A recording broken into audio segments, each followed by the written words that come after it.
Bismillahirrahmanirrahim. Assalamualaikum warahmatullahi wabarakatuh. Di sini kami dari kelompok 7 akan membahas mengenai teori organisasi struktural modern. Saya Huriatul Hukama dengan NIM T 2018-3152 sebagai presentator pertama akan sedikit menjelaskan mengenai pengertian teori organisasi modern dan struktural organisasi modern. Yang pertama yakni mengenai pengertian teori organisasi modern. Teori organisasi modern adalah teori yang merupakan perkembangan dari teori klasik dan neoklasik, di mana teori organisasi modern ini lebih terbuka dan menganggap bahwa organisasi sebagai satu kesatuan yang saling bergantung dan tidak dapat dipisahkan. Teori modern ditandai dengan lahirnya gerakan kontingensi yang dipelopori Herbert Simon yang menyatakan bahwa teori organisasi perlu melebihi prinsip-prinsip yang dangkal dan terlalu disederhanakan bagi suatu kajian mengenai kondisi yang di bawahnya dapat diterapkan prinsip yang saling bersaing. Teori modern mengemukakan bahwa organisasi bukanlah suatu sistem tertutup yang berkaitan dengan lingkungan yang stabil, tetapi organisasi adalah suatu sistem terbuka yang harus menyesuaikan diri dengan perubahan-perubahan lingkungannya. Teori modern adalah multidisiplin dengan sumbangan dari berbagai bidang disiplin ilmu pengetahuan. Baik, selanjutnya di sini saya akan menjelaskan mengenai struktur organisasi modern. Struktur organisasi adalah susunan komponen-komponen atau unit-unit kerja dalam organisasi. Struktur organisasi menunjukkan adanya pembagian kerja dan menunjukkan bagaimana fungsi-fungsi atau kegiatan-kegiatan yang berbeda-beda tersebut diintegrasikan atau koordinasi. Selain daripada itu, struktur organisasi juga menunjukkan spesialisasi pekerjaan, saluran perintah dan penyampaian laporan. Struktur organisasi dapat didefinisikan sebagai mekanisme formal organisasi diolah. Struktur organisasi terdiri atas unsur spesialisasi kerja, standarisasi, koordinasi, sentralisasi atau desentralisasi dalam pembuatan keputusan dan ukuran satuan kerja. Adapun faktor-faktor utama yang menentukan perancangan struktur organisasi sebagai berikut. Yang pertama yakni strategi organisasi untuk mencapai tujuannya.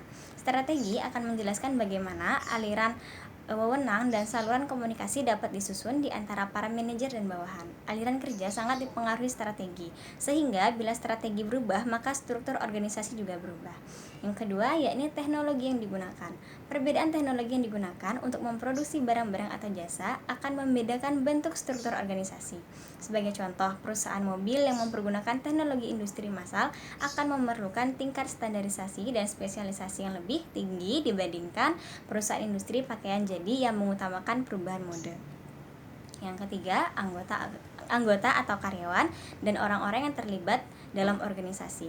Kemampuan mereka untuk bekerja sama harus diperhatikan dalam merancang struktur organisasi.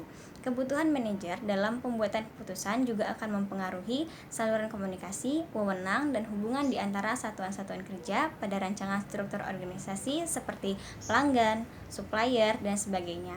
Perlu dipertimbangkan dalam penyusunan struktur. Yang keempat yakni ukuran organisasi.